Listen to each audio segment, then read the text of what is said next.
নমস্কার। আজকে আমি আপনাদের সাথে শেয়ার করতে চলেছি আম কাসুন্দি। এই গরমে কম বেশি সবারই প্রিয় একটি খাবার।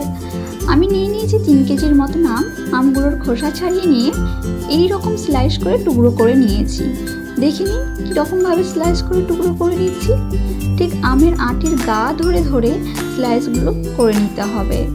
যতটা পারবেন আটি থেকে শাঁসটা বের করে নেবেন। আমার সব আমগুলো কাটা হয়ে গেছে।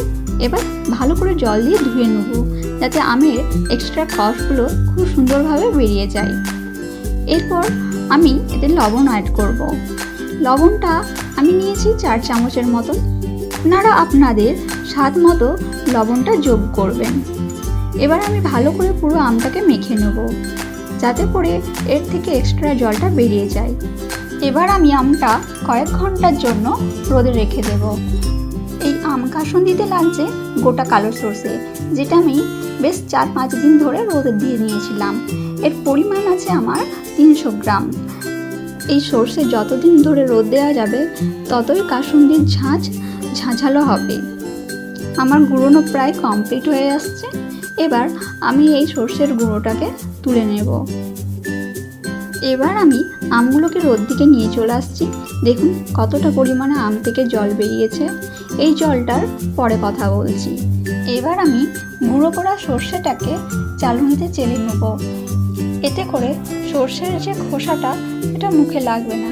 এই খোসা মুখে লাগলে কাসুন্দিতে ভালো লাগে না। আমার চালা প্রায় কমপ্লিট হয়ে গেছে। দেখে নিন ঠিক এই রকম হবে। একটি পাত্রে সব আমগুলোকে ঢেলে দিয়ে সর্ষে গুঁড়ো দিয়ে ভালো করে মেখে নেব, যাতে প্রত্যেক আমের গায়ে ভালো করে সর্ষের গুঁড়োটা লেগে থাকে। এতে করে আম কাসুন্দিটা বেশ খেতে ভালো লাগে। ঠিক এইভাবেই আপনাদেরকে মেখে নিতে হবে। এরপর এতে দিয়ে দেব হলুদ গুঁড়ো। আমার হলুদ গুঁড়ো লেগেছে 2.5 চামচের মতো। 2.5 চামচ দিলেই যথেষ্ট। এখানে বলে রাখি, আমটা মাখানোর সময় আম ছাড়ানো যে এক্সট্রা জল, ওটা যদি আমার প্রয়োজন হয় তবে দেব, নাহলে দেওয়ার প্রয়োজন নেই। 3 দিন এইভাবে মেখে রেখে দেওয়ার পর এটি গোটা আম নিয়ে ঠিক একইভাবে টুকরো করে ঠিক এইভাবে ভালো করে আমগুলো দেওয়ার পর মেখে নিতে হবে। এটা আম কাসুন্দি তৈরির একটি নিয়মের মধ্যে পড়ে। আপনারা চাইলে দিতেও পারেন বা নাও দিতে পারেন।